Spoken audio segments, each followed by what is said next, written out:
자, 원자의 구성은 어떻게 돼 있냐면, 자, 원자 핵이 있고요. 자, 원자핵은 또 무엇과 무엇으로 구성되지? 양성자랑 중성자. 그렇지. 양성자가 있어, 우선. 양성자는 플러스 전하를 떼요.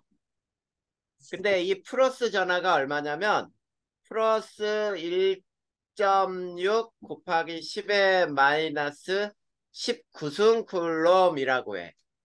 자, 그 다음에 양성자의 숫자가 바로 원소 번호를 결정을 해요.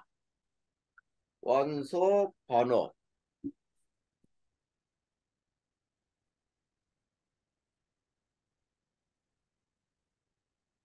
그 다음에 얘는 또 질량에도 관여를 해. 자, 질량이 얼마나 해당되냐면 1.67 곱하기 10의 마이너스 34승 킬로그램 정도가 돼요. 자, 이게 양성자에 대한 설명이었어. 자, 그런데 중성자라고 하는 것은 정기적으로 중성이니까 우리가 중성자라고 부르는 거지? 네, 자, 얘는 동위원소를 결정을 해요.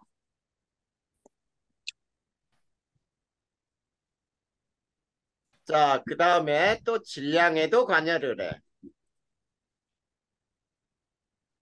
자, 얘 질량도 얼마에 해당되냐면 양성자하고 중성자의 질량은 거의 같다 그랬지? 네. 네, 1.67 곱하기 10의 마이너스 34승 킬로그램 정도가 돼요. 자, 그런데 동위원소가 뭔지 혹시 들어본 적 있어? 네. 뭐죠? 자, 원소 번호는 같으나, 자, 원소 번호가 같다는 얘기는 양성자 수가 같다는 얘기야. 자, 중성자 수가 다르므로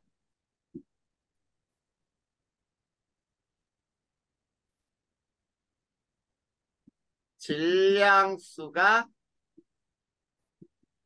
다른 원소, 요것을 우리는 동위원소라고 불러. 그 다음에 이루어진 게 전자로 이루어져 있죠. 전자는 마이너스 전하를 껴요. 자, 그런데 이 마이너스 전하도 얼마냐면 마이너스 1.6 곱하기 10의 마이너스 19승 쿨롬이야. 자, 그러면 봐봐. 양성자하고 전자가 플러스 마이너스로 부호는 다르죠? 반대고. 그 다음에 네, 전하량이 똑같으니까 더하면 0이 되겠지. 네. 그래서 중성의 원자라고 하는 것은 뭐하고 뭐가 같을 때야? 양성자 수하고 전자 수가 같을 때 중성의 원자라고 표현하고 양성자 수가 바로 원소 번호가 되는 거죠. 그 다음에 질량에 관여하는 입자가 질량수라고 하는 것은 양성자하고 중성자를 더하게 되면 질량수라고 불러. 자, 이게 질량에 관여하는 입자이기 때문이야. 자, 그런데 우리가 보통 이제 나중에 나트륨 해놓고 이렇게 11에 23이라고 쓰잖아. 그러면 아래쪽에 있는 숫자는 번호, 위에 있는 숫자가 질량수예요. 자, 성찬아, 이거 몇 번이야, 나트륨은?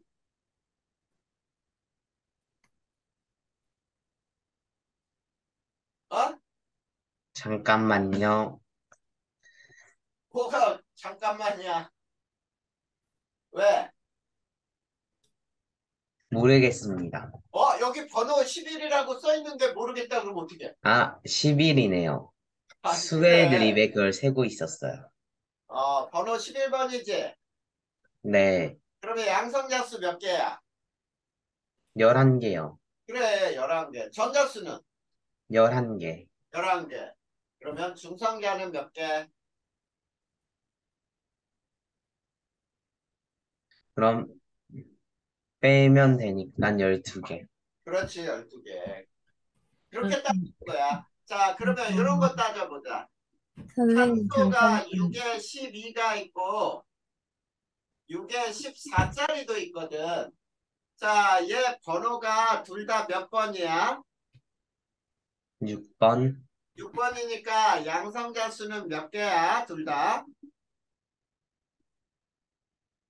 6 6개. 개씩이지? 그러면 네, 전자는 몇 개야? 6개지? 네, 그러면 중성자는 몇 개야? 6개, 6개, 8개. 8개죠? 이런 두 원소를 무슨 원소라고 부른다고? 동위원소. 동위 원소라고 부른다. 이런 거예요. 알겠지? 자, 여기까지는 어려운 거 없지? 우리가 늘 배우는 문제들이라고 할 수 있죠? 네, 자, 그러면, 자, 이거 지워도 될까요? 아직이요. 아직? 네. 음,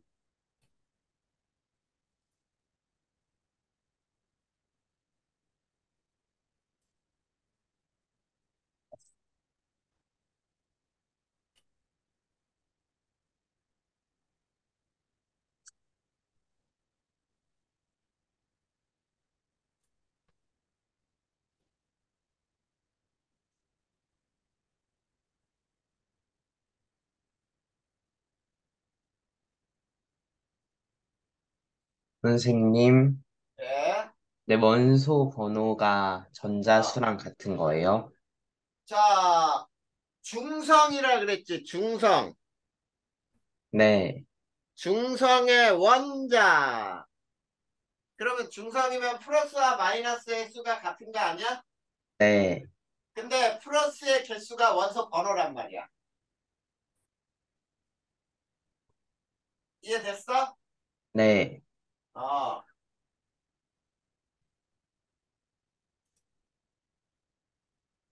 근데 중성의 원자인지 그런 문제에서 주는 거예요? 아니야, 원자라고 표현을 하면 모두 중성인 거야. 음, 원자라고 하는 건 중성이고, 여기에서 전자를 잃거나 얻은 걸 뭐라고 부르는 거야? 이온이라고 부르잖아, 그거는. 그러니까 원자라고 하면은 중성이야. 됐습니까? 네, 자, 지워도 될까요? 네. 자, 이제 선생님이 뭘 알려줄 거냐면, 원자설의 변천과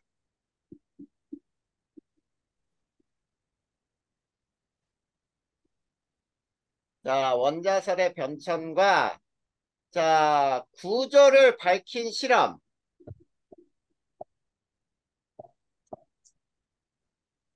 요거를 이거는 화학에서도 2단원에서 배우는 내용이거든. 그거를 여기에서 간단하게 통합과학에 적용할 수 있는 내용까지만 선생님이 설명을 할 거예요. 근데 원자설의 변천은 통합과학에서는 안 나와도 요 과정을 알아야 설명이 되니까 우선 쭉 해볼 거야. 미리 알아두는 것도 좋으니까 시간 있을 때. 자, 원자설은 우리 중학교 때부터 배웠죠. 제일 먼저 누가 얘기했지? 베게너. 어? 베게너는 아니요. 대륙이동설이지. 네, 그러네요. 자, 돌턴의 원자설 들어봤잖아. 네, 자, 봐봐. 돌턴의 원자설은, 자, 돌턴은 있지?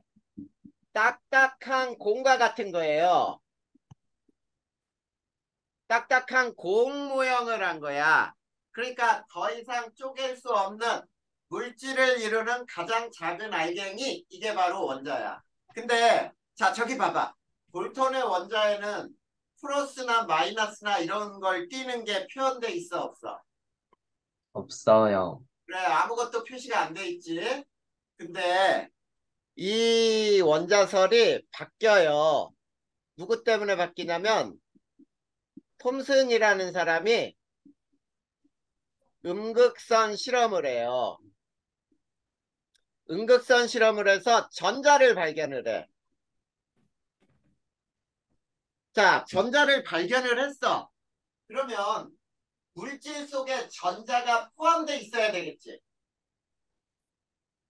근데 전자는 마이너스 전기를 띠고 있으니까 그냥 마이너스만 넣을 수가 없잖아. 물질은 중성이잖아. 네. 그치? 그러다 보니까 이런 모형으로 바꾸는 거야. 전자를 발견한 다음에는 플러스가 이렇게 있는 곳에 전자가 중화할 만큼 군데군데 박혀 있는 모양이야. 자, 이런 식으로. 이거를 톰슨의 원자 모형이라고 불러요. 그래서 푸딩 모형이라고도 불러. 자, 푸딩에 보면은 막 거기에 보면 포도도 들어가 있고 귤도 들어가 있고 막 그러지. 그런 네. 것처럼 플러스가 분포되어 있는 것에 전자가 군데군데 중화할 만큼 박혀 있는 것처럼 이런 모형을 만드는 거야. 그래서 돌턴의 모형에서 바뀌었어. 그런데 또 어떤 사람이냐면 러더퍼드라는 사람이 알파 입자 산란 실험을 해요.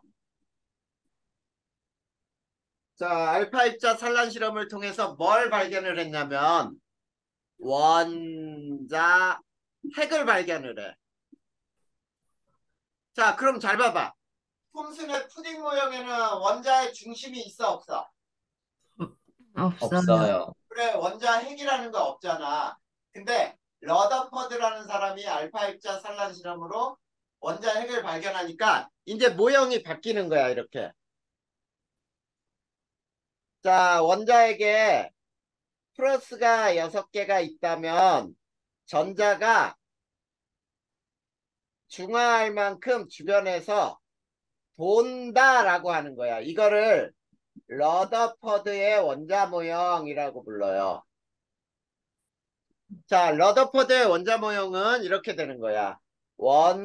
전자는 원자 핵 주위를 도는 거야. 전자는 원자 핵 주위를 돈다. 그런데 도는데 전자는 원운동하는 게 아니야.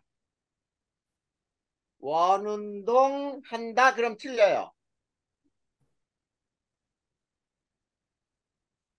자, 그러면 이건 틀린 말이야.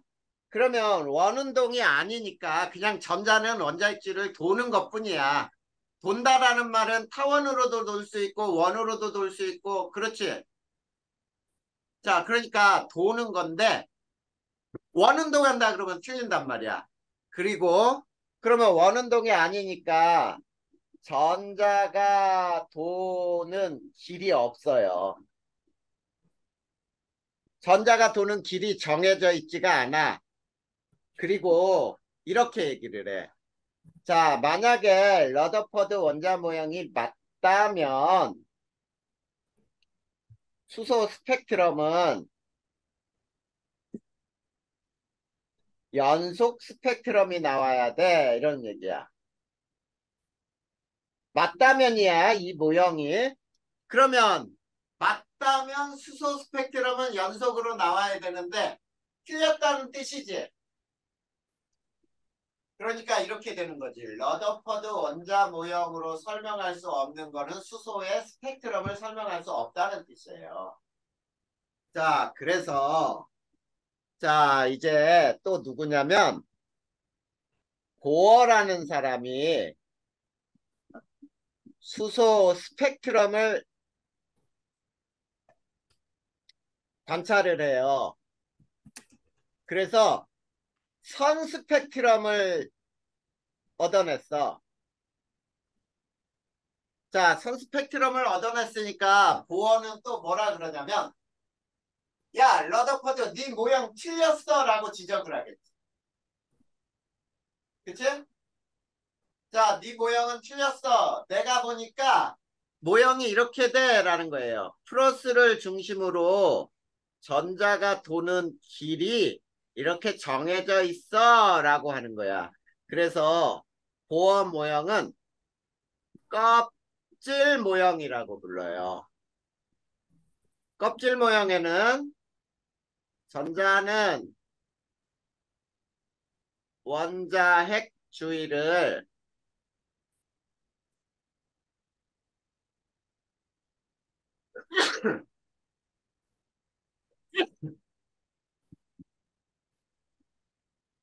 원운동한다. 자, 이렇게 얘기를 했어요. 자, 여기에서는 원운동한다라고 얘기를 했어. 알겠니?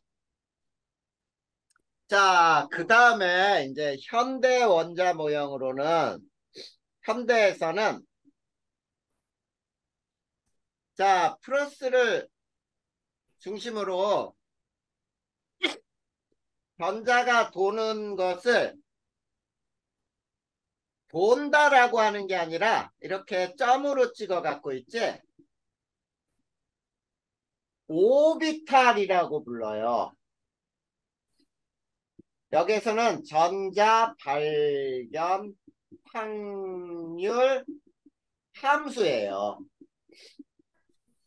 그러니까 전자가 공간에서 발견될 확률이 얼마나 있느냐를 따지는 거야. 무슨 말인지 알겠지? 자, 네, 그러면 이 오비탈에서도 전자는 원운동한다 그러면 맞을까 틀릴까? 틀려요. 그렇지, 틀리죠. 이건 틀려요. 왜냐면 전자가 원자핵 주위에 존재할 확률을 따지는 거지 전자가 원운동한다라는 개념이 아니란 말이야. 알겠지? 네, 자, 그러면 이제 선생님이 어떤 실험을 설명할 거냐면 자, 원자의 구조를 밝힌 실험 중에 톰슨의 음극선 실험을 한번 배워볼 거야. 자, 톰슨의 음극선 실험에 의하면은 자, 요런 실험을 했어요.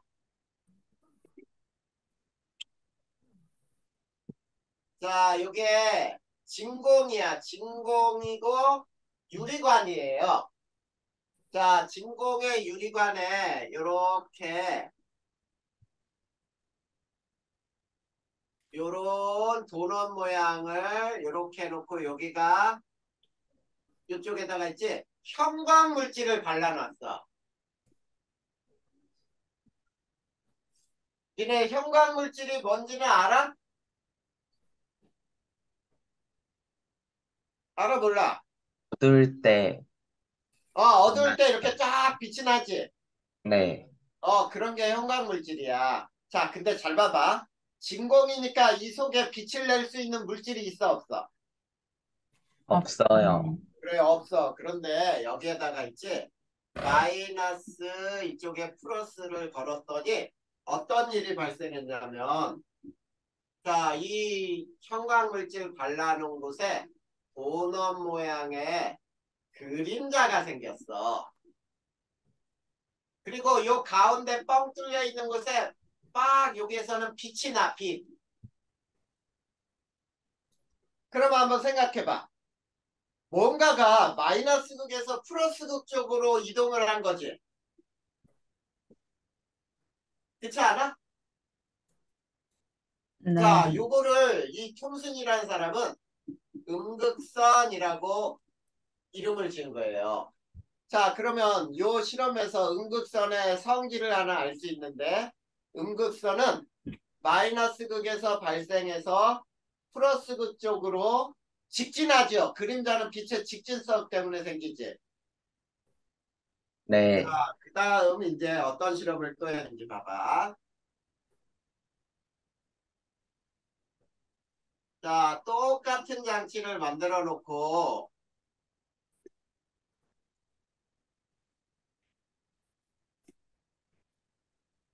자, 똑같은 장치를 이렇게 만들었어요. 그 다음에 여기다가 이렇게 자, 전기장을 걸었어요. 자, 전기장을 여기가 위에가 마이너스 그 다음에 이렇게 밑에 쪽은 플러스 그리고 여기에다가는 똑같이 마이너스 플러스를 걸었어. 그랬더니 음극선이 직진하지 못하고 있죠? 이렇게 휘었어. 어느 극으로 휘었니? 플러스 극이요. 그러면 음극선은 무슨 전기를 떼야 돼?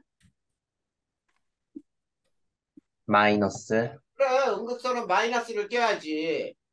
그치? 자, 그 다음 실험을 하나 더 했어. 어떤 실험을 하냐면, 자, 똑같은 장치를 역시 만들어 놓고요. 자, 요 사이에다가 뭘 장치를 했냐면, 아주 예민한 바람개비를 달아놨어. 그래 놓고 마이너스 플러스를 또 강하게 걸었어요. 그랬더니 이 바람개비가 회전을 해. 회전. 자, 그럼 생각해봐. 이 속은 진공이라 그랬잖아. 진공이면 물질이 하나도 없는 거지. 네. 근데 뭔가가 저 바람개비를 때리면서 회전을 시켰다는 뜻이지. 그래. 그놈은 분명히 질량을 가져야죠. 그래. 그래서 이제 해석을 해볼 거야. 자, 그래서 해석을 보자. 첫 번째, 음극선은 마이너스 극에서 발생하여 플러스 극으로 직진한다. 그 다음에 두 번째, 음극선은 마이너스 전하를 띈다. 그 다음에 세 번째는 음극선은 질량을 가진 입자이다야. 자, 이렇게 해석을 했어요. 자, 그러고 나서 결국은 이 음극선이 무엇으로 밝혀졌냐면 전자는 마이너스 전하를 띈 입자이다라고 하는 것이 밝혀진 거예요. 자, 근데 과학자들은 굉장히 머리도 좋고 유능한 사람들이기도 하지만 있지. 완전히 사기꾼들이기도 해. 왜 그런지 알아? 어떤 사람이 실험 하나를 하잖아? 그러면 그 실험을 굉장히 빠르게 훔쳐가요. 그리고 그 실험을 막 응용을 하는 거야. 그러다 보니까 과학이 훨씬 더 빠르게 발달하거든. 자, 근데 여기에서는 전자만 발견했지. 네. 네. 그러면 전자만 표현할 수는 없잖아. 그런데 누구냐면 골드스타인이라는 사람이 있어요. 자, 보자. 골드슈타인의 양극선 실험을 한번 또 배워볼 거야. 자, 이 사람은 톰슨의 음극선 실험처럼 똑같은 장치를 만들었는데 봐봐.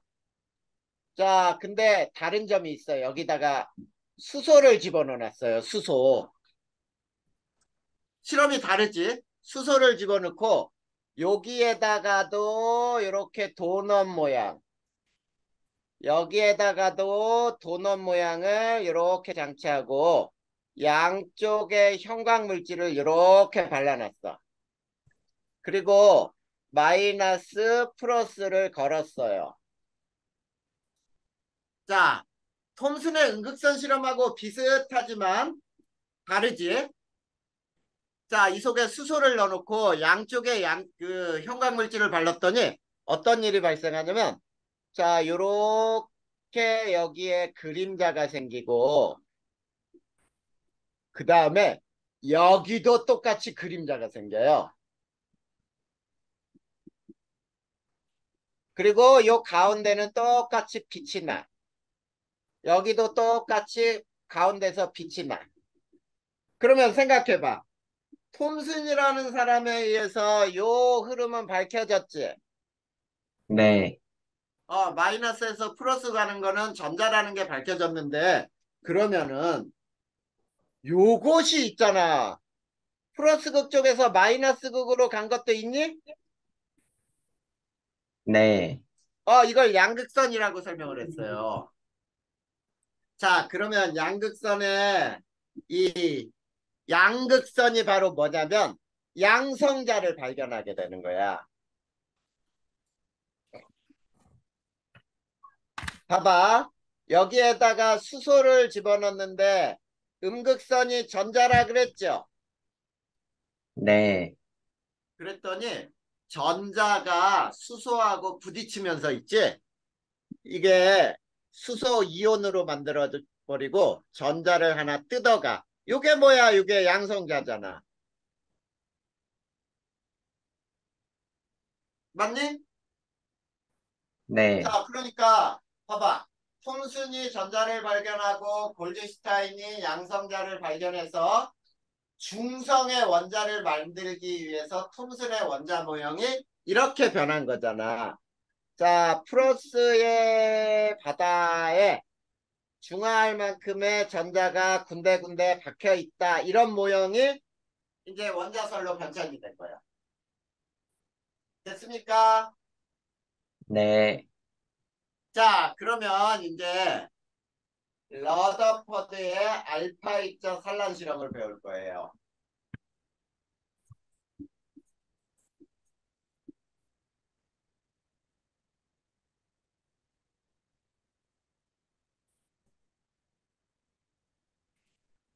자, 러더퍼드의 알파 입자 산란 실험. 알파 입자가 뭐냐? 알파 입자는 헬륨의 2의 4의 2 플러스짜리야. 이거 헬륨 원자 얘기예요.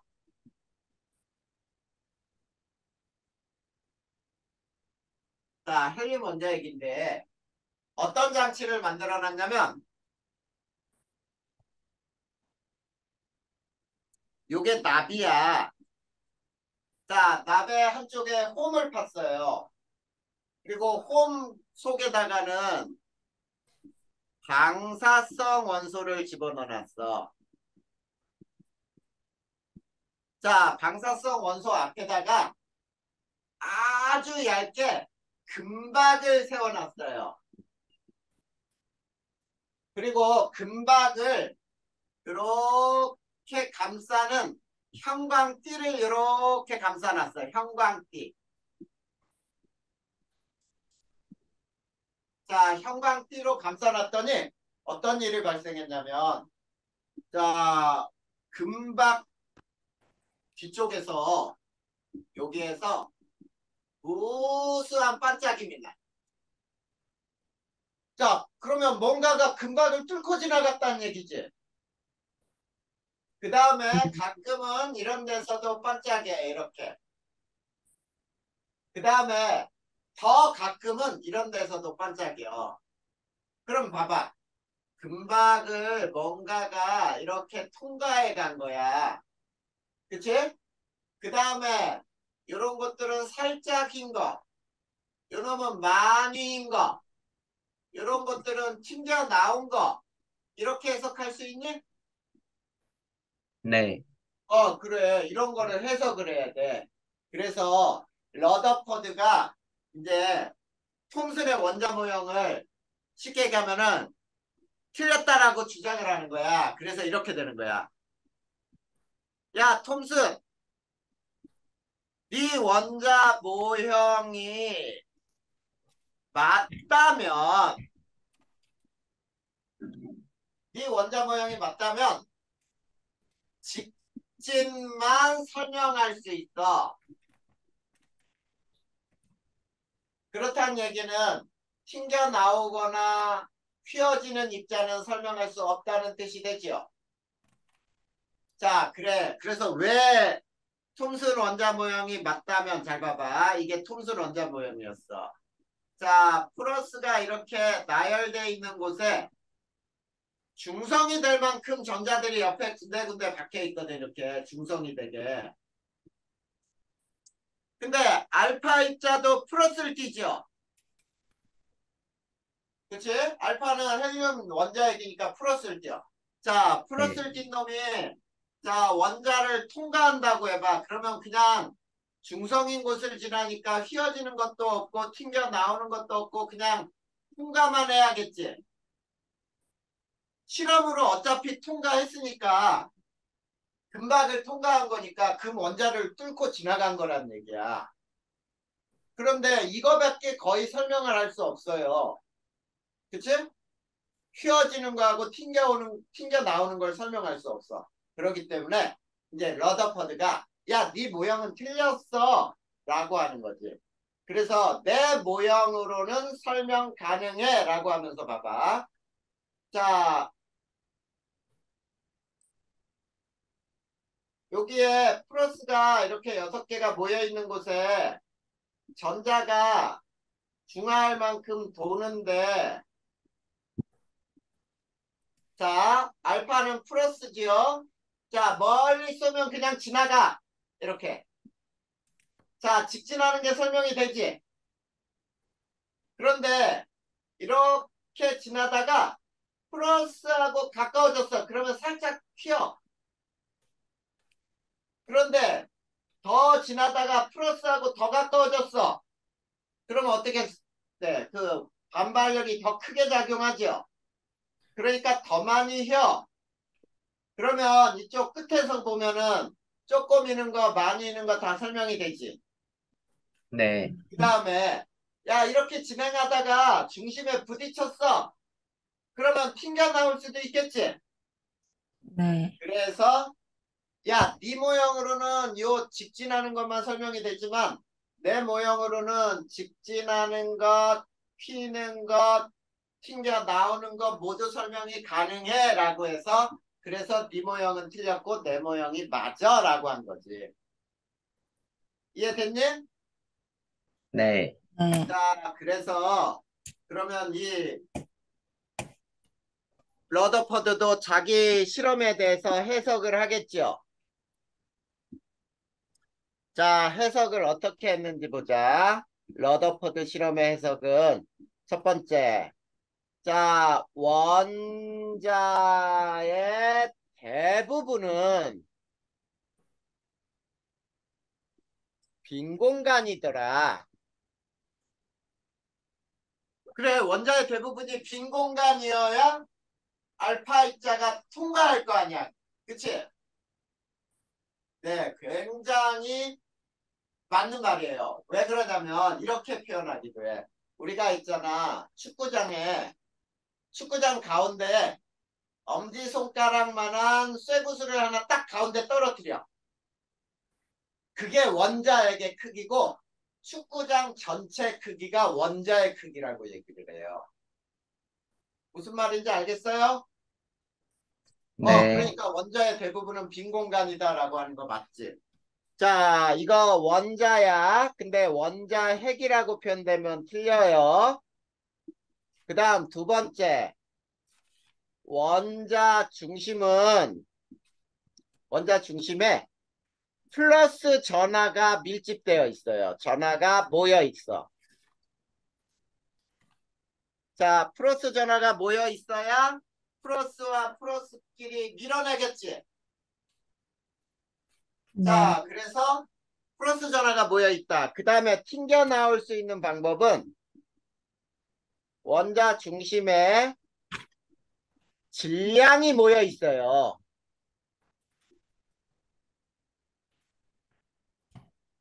자, 이렇게 얘기한 거야. 그러니까 우리 이런 얘기 할 수 있잖아. 볼링공에 탁구공을 던져서 맞췄다고 해봐. 그러면 탁구공이 볼링공에 맞고 튕겨 나오지. 그때 볼링공 움직일까? 어때? 볼링공은 질량이 탁구공보다 너무 크기 때문에 안 움직이죠. 그러니까 탁구공만 튕겨 나오는 거야. 그것처럼 이렇게 해석을 했어. 그러다 보니까 이제 자 원자 핵이 발견된 거예요. 원자 핵은 극히 작은 공간에 플러스 전하와 질량이 밀집되어 있더라.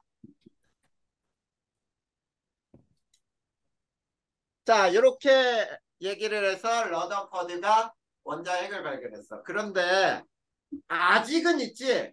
원자의 질량을 설명할 수 없었어. 원자 질량이 설명되지 않았어요.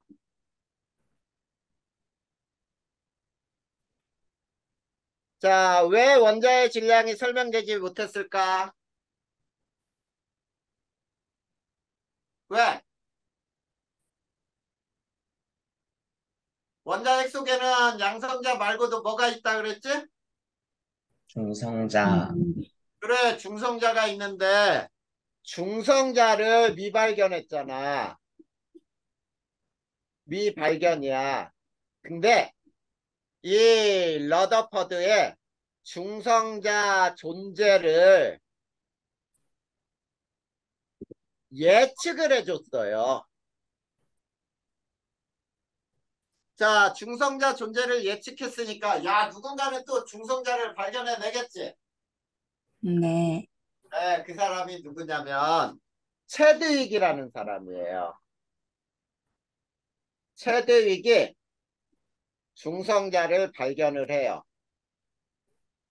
자, 어떤 실험을 했냐면 자, 러더퍼드의 알파 입자 실험을 똑같이 따라했어. 근데 자, 니네도 한번 생각해봐. 성찬이나 성주한테 러더퍼드 실험을 갖다가 변화시켜봐라 라고 하면은 뭐를 변화시킬 수 있을까?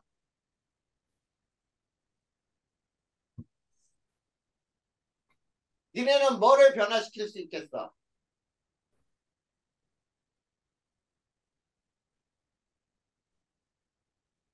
자, 뭘 변화시켰냐면 금박으로 안 하고 베릴륨 박으로 만들었어요. 이거 봐봐. 요게 베릴륨 박이야. 그리고 알파 입자를 여기다 쐈어요. 자, 금박에다가 알파 입자를 쏜 것과 베릴륨 박에 알파 입자를 쏜 건 달라. 왜 다르냐면 아까 선생님이 이런 비유를 했잖아. 볼링공에 탁구공을 던져 맞추면은 볼링공은 안 움직이고 탁구공만 튕겨 나오지. 근데 골프공이나 또는 테니스공 있지. 네. 골프공이나 테니스공에 탁구공을 던져갖고 맞추면은 움직일까 안 움직일까? 조금 움직여요. 조금이라도 움직이겠지. 그게 왜 그러냐면 골프공하고의 질량 차이보다 질량 차이가 거의 크게 나타나지 않기 때문이야. 저 헬륨하고 베릴륨은 우리 니네 그 20번까지 외우고 있어? 수헬리베 붕탄질. 베릴륨은 4번짜리예요. 헬륨은 2번이고. 그러니까 질량 차이가 크지 않겠지. 자, 네. 여기에다 충돌을 시켰더니 여기서가 딱 중성자가 튕겨 나오는 거야. 중성자. 요 중성자를 검출을 한 사람이 체드윅이야. 그래서 결국은 원자를 구성하고 있는 입자들이 다 발견이 됐죠. 자, 톰슨이 전자, 골드스타인이 양성자, 러더퍼드가 원자핵, 그 다음에 체드윅이 중성자. 그래서 모든 입자를 다 발견을 해내요. 알겠지? 자, 그래서 이런 모형으로 변했죠. 네. 네. 자, 이런 모형으로 변했는데 이제 자, 요거 지운다. 네. 자, 보어라는 사람이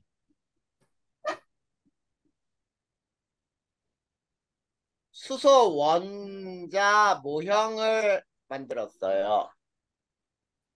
자, 어떤 실험을 했는지 이 사람 실험도 한번 봐봐. 수소 방전관의 스펙트럼을 분석을 한 거야.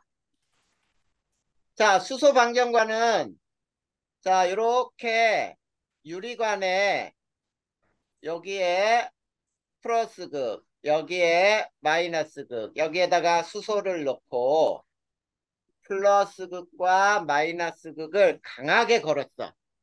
그러면 우리 전기 스파크 일어난다라고 하지. 여기에서 빠지직하고 빛이 나, 빛. 자, 요 빛을 분광기에 통과시킨 거야. 즉, 스펙트럼을 분석을 했어요. 자, 스펙트럼을 분석했더니, 자, 결과가 어떤 결과가 나왔냐면,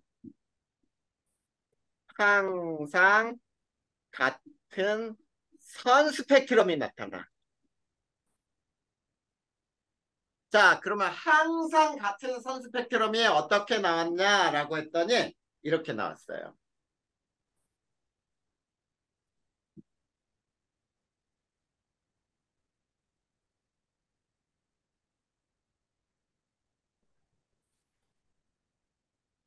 자, 요게 빨강색. 요 맨 끝에 게 보라색. 그래서 요 가시광선이 항상 요렇게만 나와. 항상. 가시광선이 빨강부터 보라색까지 4개의 선만 나오더란 말이야. 무슨 얘기인지 알겠어? 네. 그러면 자, 보어도 자기 실험에 대해서 해석을 해야 되겠지. 네. 해석을 해야 돼. 그래서 어떤 해석을 했는지 봐봐. 요 그림처럼 요렇게 그렸어요. 잘 봐. 여기가 플러스 원자핵이 있어. 원자핵. 자, 원자핵 주위를 전자가 도는 길이 있는데 이 길이 요렇게 돼 있더래.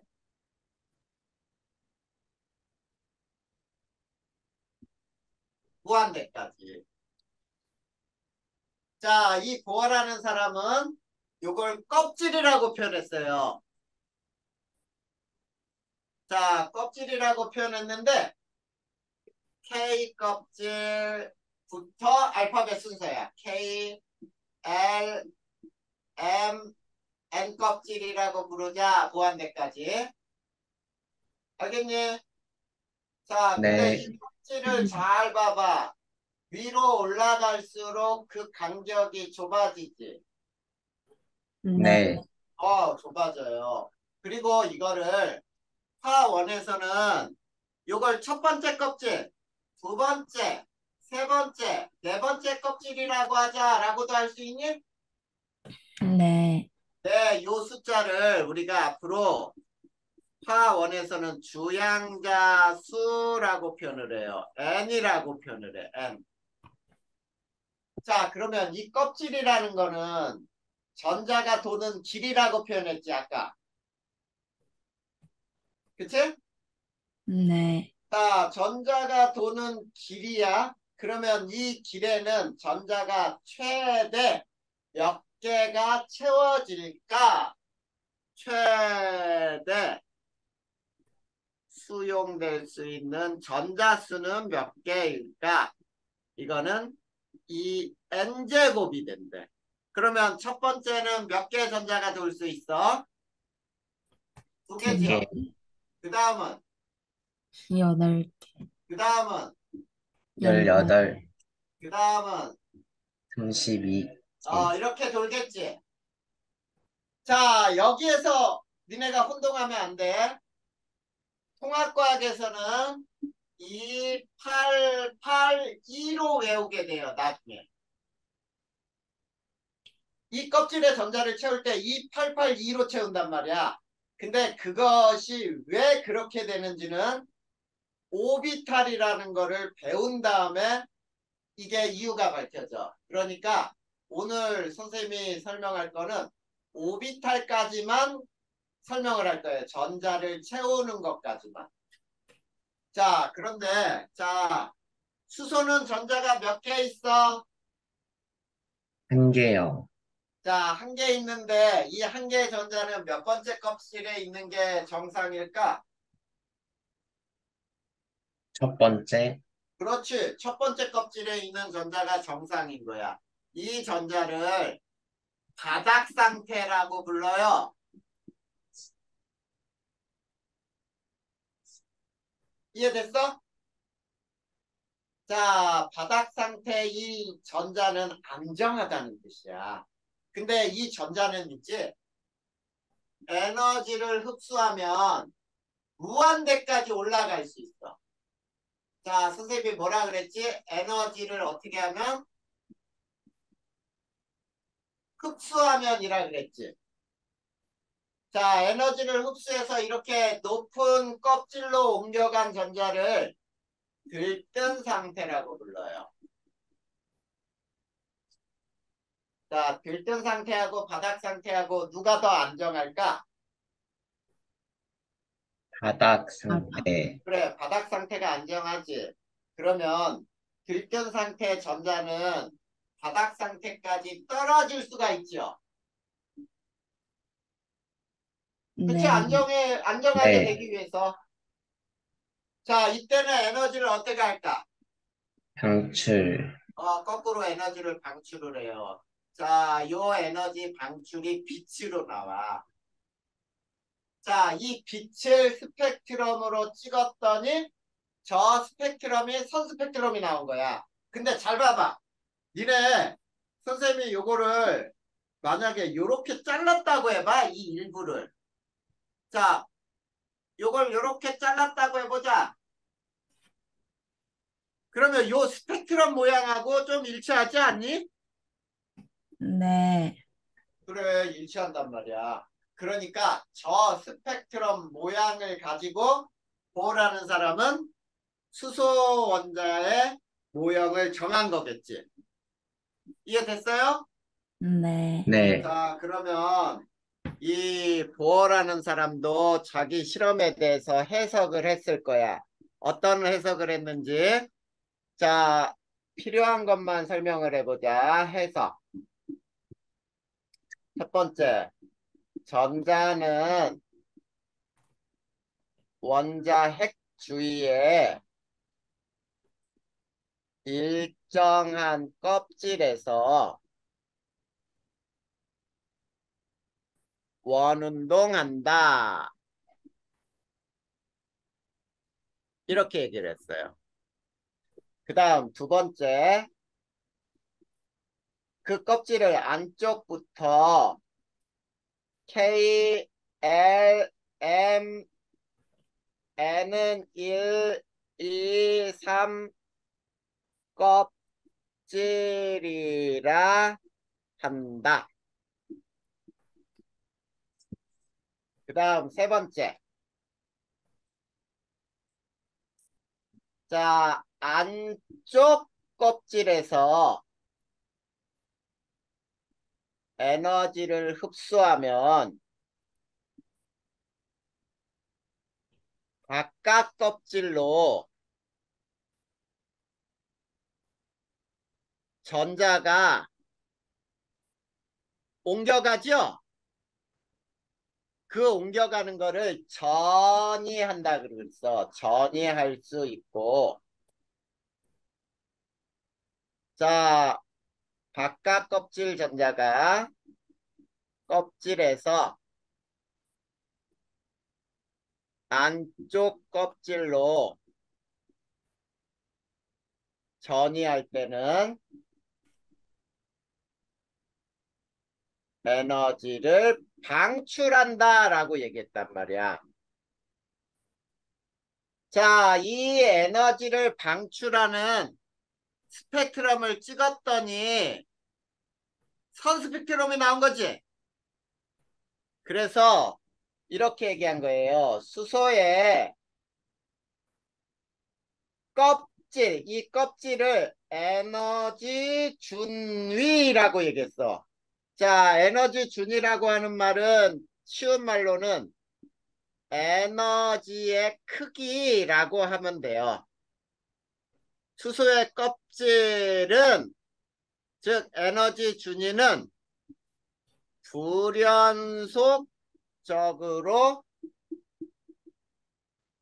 존재한다. 그래서 연속 스펙트럼이 아니고 선 스펙트럼이 나왔다라는 뜻이야. 그 다음에 자, 껍질 수가 늘어날수록 이웃한 껍질과의 에너지 차이는 작아지죠? 그치?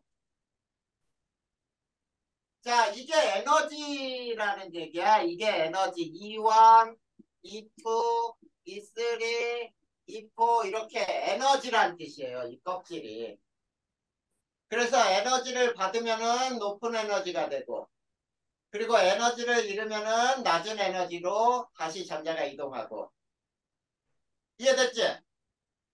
네. 요게 보의 원자 모형이야. 자, 우리 통합과학에서는 아마 이런 모형으로 나왔을 거예요. 자, 계단 모형처럼 이렇게, 이렇게, 이렇게 돼가지고, 자, 전자가 여기에서부터 있지? 이렇게 떨어지거나, 이렇게 떨어지거나, 이렇게 떨어지거나, 또는 여기에서 이렇게, 또는 이렇게, 또는 여기에서 이렇게 떨어질 수 있는 경우가 있지? 이럴 때 에너지가 방출된다라고 나와요. 자, 그거를 이제 선생님이 설명한 거야. 이해됐어? 네. 네. 자, 그게 책을 한번 볼까? 책? 지금 선생님이 설명한 게 간단하게 어디에서 나왔는지. 자, 원자의 전자 배치라고 나와 있는 선생님 책으로는 38페이지인데 니네 책도 38페이지 한번 봐봐. 있어요. 거기 왼쪽에 모형 나오지? 네. 그 모형이 이 모형이에요. 이해됐지? 네. 계단 형태로 높아질수록 그 간격이 좁아진다는 거야. 자, 이제 자, 오비탈 현대 원자 모형을 배워보자. 현대의 원자 모형. 자, 현대 원자 모형은 오비탈이라고 불러요. 자, 오비탈이라고 하는 거는 전자의 발견 확률 함수를 우리는 오비탈이라고 불러. 자, 전자가 발견될 확률을 갖는 것을 오비탈이라 할 때 오비탈 끝은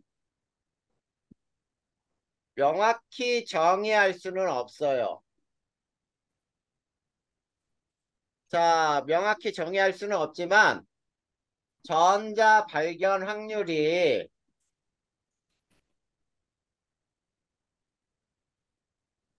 90% 정도 되는 거리까지 여기를 오비탈 크기로 정한다. 자, 이렇게 된 거야. 자, 그래서 예를 들어보면 1S라고 하는 오비탈은 자, 이런 형태로 돼 있어요. X축이 핵으로부터의 거리 그리고 Y축이 확률인데 자, 거리가 멀수록 확률이 급격히 증가하다가 감소를 해. 그런데 자, 여기까지를 크기로 정하자. 그러면 요 앞에 면적이 다 합쳐서 90%라고 하는 거야. 그 다음에 ES라고 하는 오비탈은 1S 오비탈과의 차이점이 거리가 멀어지면 확률이 증가하다가 다시 감소하다가 0이 됐다가 이렇게 돼. 좀 다르지? 그래서 ES 오비탈의 크기는 여기까지를 크기로 하자. 그러면 요 면적 전체가 90% 이렇게 얘기를 한 거야. 그러니까 오비탈이라고 하는 현대적인 원자 모형에서 오비탈은 원자핵 주위에서 전자가 얼마만큼의 발견될 수 있는 확률이 있을까를 따지는 거야. 자, 그러면 지금부터 자, 어떤 오비탈이 있는지를 배울 거예요. 자, 잘 봐야 돼. 첫 번째 껍질이 K 껍질이라 그랬니? 네, 자, 첫 번째는 N은 첫 번째 껍질이라고 표현했지. 자, 여기에는 S 오비탈밖에 없어요. 자, 두 번째 껍질이 L 껍질이야. N은 E. 근데 봐봐, 껍질이 늘어나잖아. 그러면 그 전 껍질이 가졌던 오비탈은 다 나타나. 그럼 여기도 S 오비탈 있겠지. 그 다음에 새롭게 P 오비탈이 나타나요. 자, 그 다음에 M 껍질. N은 세 번째. 그러면 어떤 오비탈이 나타나겠어? S하고 P는 똑같이 있겠지. 그 네, 다음에 D라고 하는 게 새롭게 나타나. 근데 잘 봐. 요 S하고 요 S 구별이 되니 지금? 구별이 안 되지? 네, 그래서 그걸 구별하기 위해서 이건 첫 번째 껍질의 S요. 이건 두 번째 껍질의 S, 두 번째 껍질의 P요. 세 번째 껍질의 S, 세 번째 P, 세 번째 D라고 하자. 이렇게 하면은 몇 번째 오비탈인지 확 구별이 됐지. 네. 자, 그 다음에 N 껍질은 네 번째야. 그러면 얘는 4S, 4P, 4D, 4F 이렇게 나타나. 자, 그러면 그 이후부터는 F로 끝내면 돼. 무슨 말인지 알겠지? 자, F 이상은 발견이 안 됐어요. 자, O 껍질에는 N은 O 하면은 OS, OP, OD, OF 이렇게 하면 돼. 자, 그리고 이게 중요한 거야. 자, 선생님이 여기다 대각선을 긋는 거 잘 봐. 요게 1번, 요게 2번,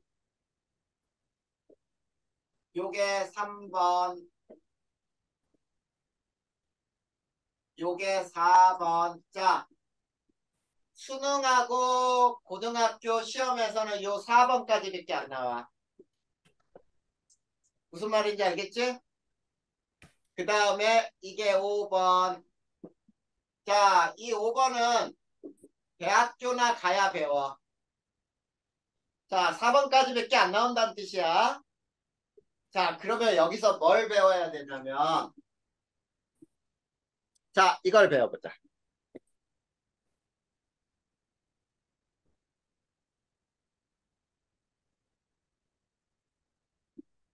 자, S 오비탈의 특징은, 자, 개수만 알자. 여기에서는 모양 같은 거 생각하지 말고, 무슨 말인지 알겠지? 자, 모양은 나중에 화학원을 배울 때 하고, 개수만 알자. S 오비탈은 한 개야. 그 다음에 P 오비탈은 세 개. D 오비탈은 다섯 개.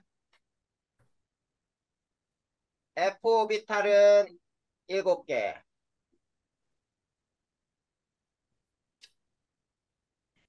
이해됐니? 자, 그러면 첫 번째 껍질에는 오비탈이 총 몇 개야?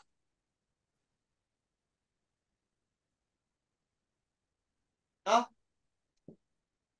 한 개. 그렇지, 한 개밖에 없지. 1S라고 했으니까 한 개. 두 번째 껍질에는 총 오비탈은 몇 개?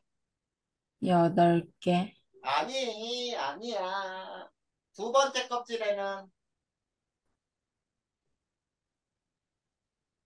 껍질에는 ES하고 EP만 있잖아. 네. 네. S오비탈은 몇 개? 2개. 에이, S오비탈은 몇 개? 8개. 한 개. S오비탈은 한 개. 그 다음에 P오비탈은 몇 개? 3개. 세 개. 그러면 두 번째 껍질의 총 오비탈 수는? 4개. 그래, 네 개. 성지 이해됐어? 네. 성지. 네. 자, 그러면 성지야, 세 번째 껍질의 총 오비탈 수는 몇 개? 9개. 어? 9개. 9개 맞죠? 성찬이 9개 맞아? 네. S오비탈 1개, P오비탈 3개, D오비탈 5개. 1, 3, 5 더하면은, 그치? 자, 그랬을 때 잘 봐. 각 껍질의 최대라고 하지 말고 총 오비탈 수. 오비탈 수는 n제곱이에요. 알겠니? 자, 각 껍질의 총 오비탈 수는 n제곱이야. 자, 그러면 자, 여기서 전자를 채우는 규칙을 간단하게 배울 거예요. 우리가 필요한 것만 배울 거야. 세 가지를 배우는데 그 중에서 필요한 내용 중심으로 배울 거야. 자, 전자를 채우는 규칙을 배울 거예요. 자, 첫 번째, 싸움의 원리. 자, 싸움의 원리라는 말은 쌓는다, 전자를 쌓는다 이런 얘기야. 우리 건물을 지을 때 1층 안 짓고 2층, 3층 먼저 올릴 수 있어, 없어? 없어요. 없죠? 그러면 건물을 지을 때 1층부터 차례대로 올릴 수밖에 없겠지? 전자도 마찬가지란 뜻이야. 전자는 에너지 준위가 낮은 오비탈부터 차례로 채워진다.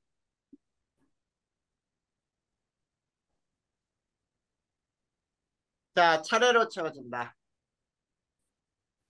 자, 그 차례가 뭔지 알려줄게. 여기에 화살표가 그 차례예요. 여기에 화살표 그린 거 있지? 이게 전자를 채우는 순서야. 자, 그러면 이렇게 물을 수 있겠지? 1s 전자에 1s 오비탈의 전자가 모두 채워지면 어디로 올라가? 어? 여기 봐. 1s에 모두 채워지면 그 다음 2s로 가겠지? 네. 2s에 모두 채워지면 2p로 가. 그러면 2p 다 채운다면 어디로 가? 3S. 3s로 가. 그 다음에 3s 다 채우면 3P. 3p로 가. 그 다음에 3p에 다 채우면 4S. 4s로 가. 이게 전자를 채우는 규칙이란 말이야. 알겠지? 이해됐어, 안 됐어? 네. 됐어요. 자, 그럼 잘 봐. 이제 두 번째 규칙만 배워보자. 두 번째 규칙. 원래는 전자를 채우는 규칙이 세 가지가 있어요. 근데 필요한 것만 배울 거란 말이야. 파울리의 베타 원리라는 게 있어. 자, 파울리의 베타 원리는 한 오비탈에는 최대 2개까지야. 채워진다. 자, 이렇게만 알아도 한 오비탈에는 최대 2개까지 채워져. 그러면 여기서 봐봐. 각 껍질의 총 오비탈 수니까 각 껍질의 최대 수용 전자 수는 몇 개가 될까?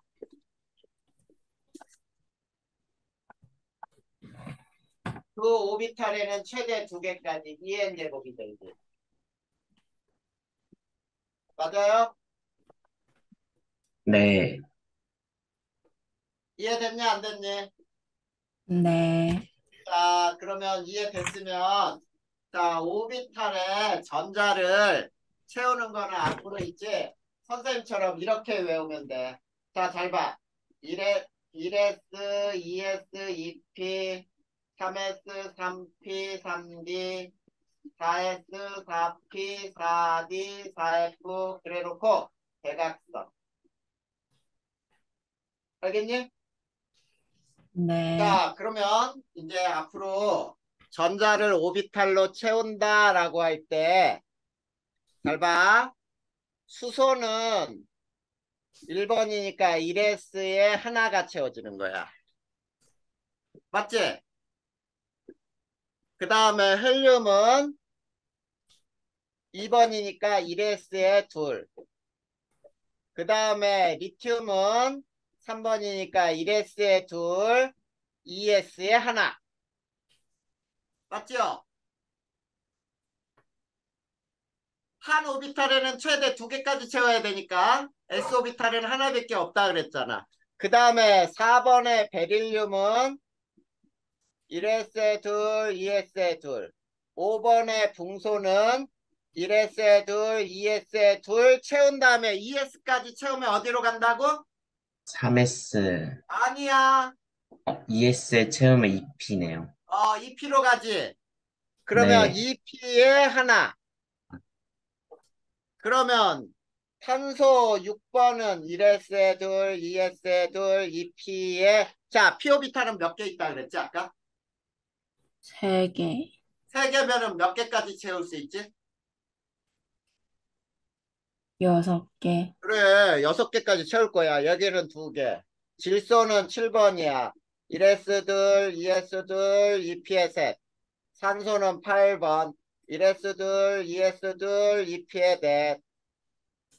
그 다음에 플로린 9번. 1S 둘, 2S 둘, 2P에 넷, 다섯. 네온이 10번. 1S 둘, 2S 둘, 2P에 여섯. 자, 그러면 2P 다 채웠죠? 네. 그러면 어디로 가? 3S. 자, 나트륨 11번. 1S 둘, 2S 둘, 2P에 여섯, 3S 하나. 마그네슘 12번. 1S 둘, 2S 둘, 2P에 여섯, 3S 둘. 자, 3S에 다 채웠어. 어디로 가? 3P. 3P에 몇 개까지 채울 수 있어? 9개. 아, 다시. 몇 개? 피오비탈은 몇 개 있다 그랬지? 3개. 그러니까 총 몇 개까지 채울 수 있다고? 6개까지. 자, 그러면 규소는 14번. 1S 둘, 2S 둘, 2P에 여섯, 3S 둘, 3P에 둘. 자, 인이 15번. 1S 둘, 2S 둘, 2P에 여섯, 3S 둘, 3P에 셋. 그 다음에 황이 16번. 1S 둘, 2S 둘, 2P에 여섯, 3S 둘, 3P에 넷. 그 다음에 염소가 17번. 1S 둘, 2S 둘, 2P에 여섯, 3S 둘, 3P에 다섯. 그 다음에 아르곤이 18번. 2P에 여섯, 3S 둘, 3P에 여섯. 그 다음에 칼륨이 19번인데, 자, 여기 봐. 3P에 다 채우면 어디로 가? 4S. 4S로 가지. 그래서 1S 둘, 2S 둘, 2P에 6, 3S 둘, 3P에 6, 4S 하나. 칼슘이 20번. 1S 둘, 2S 둘, 2P에 6, 3S 둘, 3P에 6, 4S 둘. 이렇게 채우는 거예요. 자, 이거는 오비탈의 전자를 채우는 거야. 알겠니? 네. 자, 근데 자, 통합과학에서는 잘 봐야 돼. 통합과학에서는 오비탈을 사용하지 않아. 그러면 지금부터 선생님이 밑줄 그릴 테니까 봐. 자, 1S 요거는 K 껍질이야. 1S는 K, 2S는 L 껍질이야. 이거는 K, L, 요거 K, 요 두 개가 L 껍질이야. 맞죠? 그러면 자, 내용까지 봐봐. 요게 K 껍질이고 요 두 개가 L 껍질이지. 맞아? 네. 그 다음에 자, 요거는 K, 요거는 L, 요거는 M 껍질. 세 번째 껍질. 자, 요것도 K, L, M, K, L, M. 자, 여기까지. K 껍질, L 껍질, M 껍질. 그 다음 K, L, M, N 껍질. K, L, 이게 M 껍질 이렇게 됐죠? 자, 그러면 통합과학에서는 이거를 전자를 어떻게 채우는지 지금부터 선생님이 얘기할 거야. 자, 이건 통합과학이니까 이걸 배워야지. 수소는 전자 1이지요. 네. 그러면 K 껍질에만 하나, 맞니? 네. 자, 그럴 때 얘는 어떻게 표현하냐면 플러스 한 개에 전자가 첫 번째 껍질에 전자 하나 이렇게 표현하는 거야, 그림으로.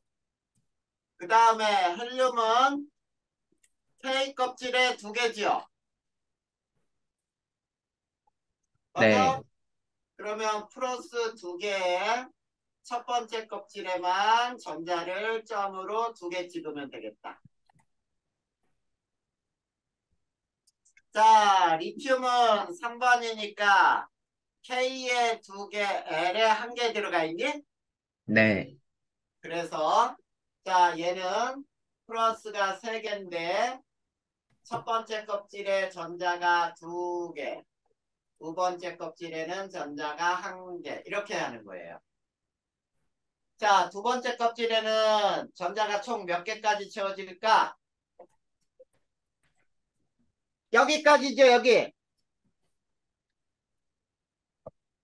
그래서 두 번째 껍질에 전자가 쭉 채워서 네온을 보자. 10번. K에 둘, L에 8. 그래서 플러스가 10개. 그 다음에 첫 번째 껍질에는 전자 2개. 두 번째 껍질에는 전자가 8개. 자, 그 다음에 나트륨 11번은 K에 둘, L에 8, M에 하나.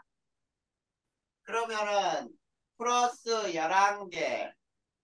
첫 번째 껍질에 전자 2개. 두 번째 껍질에 전자 8개. 세 번째 껍질에 전자 1개. 이렇게 되니? 네. 자, 이게 18번. 아르곤 18번까지는 K에 둘, L에 8, M에 8개까지 채워져요. 그래서 플러스 18개에 전자가 2개, 8개. 그러면 10개고 그 다음 껍질에 세 번째 껍질에도 8개. 그렇겠지? 그 다음에 19번에 칼륨은 K에 둘, L에 여덟, M에 여덟, N에 하나죠. 네. 그래서 플러스 19개, 첫 번째 껍질에 2개, 두 번째 껍질에 8개, 세 번째 껍질에도 8개, 네 번째 껍질에 1개. 이렇게 채우면 되는 거야. 이해돼, 안 돼? 돼요. 자, 그래서 니네는, 자, 여기에서 잘 봐. 통합과학에서는 K에는 최대 2개, L에는 최대 8개, M에도 최대 8개, 그 다음에 N에는 2개까지 채우는 것만 알면 돼. 이해됐나요? 네. 네.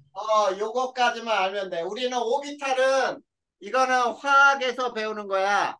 근데 통합과학에서는 요거까지밖에 안 나와. 이해됐어, 안 됐어? 됐어요. 자, 그러면 전자배치로 이제 이거를 배울 거예요. 이거를. 자, 주기하고 족을 결정하는 걸 배울 거야. 자, 잘 보자. 주기라고 하는 것은 주기율표의 가로줄 요거를 주기라고 불러요. 자, 주기율표의 가로줄을 뭐라고 부른다고? 주기. 주기. 자, 그런데 주기를 결정하는 이게 중요해. 결정. 결정은 전자가 한 개라도 채워진 껍질 수로 결정한다. 전자가 한 개라도 채워진 껍질 수가 주기다. 그러면 이렇게 되는 거야. 첫 번째 껍질에만 전자가 채워지면 몇 주기? 어? 자, 전자가 채워진 껍질이 하나야. 첫 번째 껍질에만 전자가 채워져 있어. 네. 그러면 몇 주기? 한 주기. 1주기, 1주기. 자, 두 번째 껍질에도 전자가 채워져 있어. 그러면 몇 주기? 2주기. 2주기. 자, 세 번째 껍질에도 전자가 채워져 있어. 그러면 몇 주기? 3. 3주기. 3주기. 자, 이게 지금 니네 통합과학에서 주기하고 족을 결정하는 거니까 이걸 알아야 돼. 이해됐어요? 네. 네. 이게 주기야. 그런데 족이 있어요. 족. 자, 족이라고 하는 건 주기율표의 세로줄이에요. 자, 화학적 성질이 비슷한 원소들의 모임이에요. 근데 얘는 1쪽부터 해서 있지 18쪽까지 있어. 자, 1쪽부터 해서 18쪽까지 있는데 여기에서는 요걸 배워야 돼. 요걸.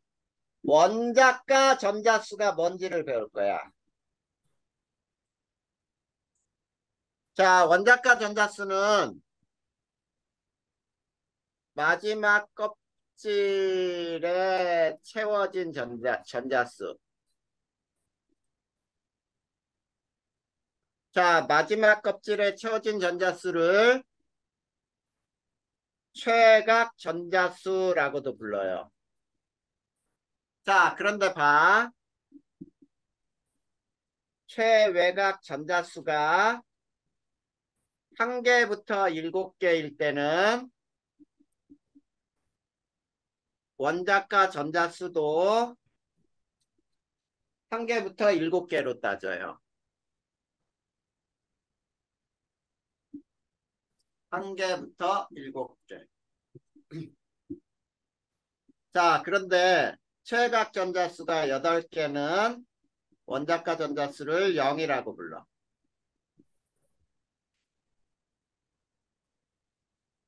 그 다음, 자, 족의 결정은 원자가 전자수로 결정을 해요. 자, 원자가 전자수가 1개, 2개일 때는 1족, 2족이라고 하고 3개부터 7개까지는 13족부터 17족이라고 하고 원자가 전자가 0개일 때는 18족이라고 불러요. 자, 그러면 선생님이 몇 개 예를 들어줄 테니까 한번 볼까요? 자, 잘 봐. 탄소 6번은 K에 둘, L에 넷 이렇게 채워지거든. 이해됐어요? 네. 자, 전자가 채워진 껍질은 몇 번째 껍질까지 채워져 있어? 2번째. 두 번째 껍질까지 채워져 있죠. 네. 껍질에도 있다. 그러니까 몇 주기?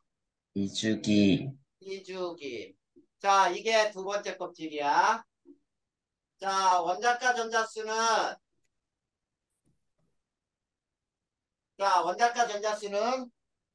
마지막 껍질에 채워진 전자. 마지막 껍질이 두 번째 껍질이지. 네. 거기에 채워진 전자가 4개 채워져 있지. 네. 여기에 4개야. 4개 채워졌어. 그러면 자, 족은 몇 족일까? 여기에 들어있죠? 3에서 7까지. 네. 그러면 14족. 자, 그 다음에 나트륨을 한번 볼까? 나트륨은 11번인데 K에 둘, L에 8, M에 하나. 자, 몇 주기? 3주기. 3주기. 족은 1족. 네, 1족이에요. 성지야, 이해됐어? 네. 자, 그러면 선생님이 지금 한 거에서 35페이지 한번 봐봐. 주기율표 하나 나오니? 네. 네. 거기 주기율표에 3주기 1쪽에 나트륨 있나 봐봐. 네. 거기 있어요. 3주기 1쪽에 있죠? 네. 네. 그 다음에 인을 해보자. 인이 15번이에요. K에 둘, L에 8, M에 5 이렇게 적어져 있어. 그러면 얘는 몇 주기? 3주기 3주기. 조금 15족. 15족. 3주기 네. 15족에 인 있나 찾아봐. 그 주기율표로.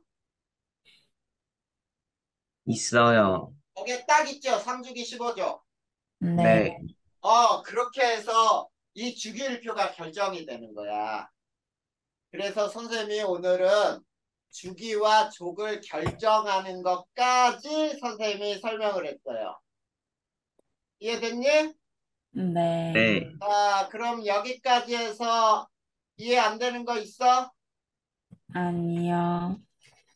없어요? 자, 그러면 오늘 배운 내용 나머지 시간은 잊어버리기 전에 공부를 하세요. 얼마 안 남았어, 이제. 그리고 화장실 다음 갔어요. 시간에는 뭐를 할 거냐면 주기율표를 만드는 이 역사적인 배경, 주기율의 발견 배경하고 이 주기율표에서 금속과 비금속의 특징이 뭐가 있고 1조 원소와 18조 원소와 17조 원소를 따로따로 배울 거예요. 그게 이제 거기에 보면은 이제 알칼리 금속 해가지고 자, 거기 알칼리 금속과 할로젠이라고 나오지. 36페이지. 네. 맞아? 네. 그거를 배운 다음에 그리고 우리 뒤쪽에 바로 원소들의 전자 배치는 이미 다 배워버렸어. 아까 우리 이렇게 배웠잖아. 헬륨은 2번이면 K에 둘, 그러면 어떻게 하는 거야? 플러스 2개, 첫 번째 껍질에만 전자가 2개, 이렇게 하면 된다 그랬지? 네. 이게 전자 배치예요.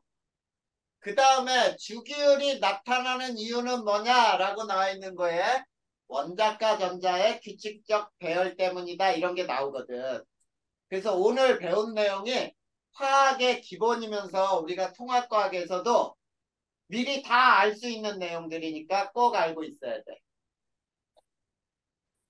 자, 이거는 책에 없는 내용들을 설명했으니까 요 내용들은 성기 열심히 필기했으니까 그대로 알아두면 돼.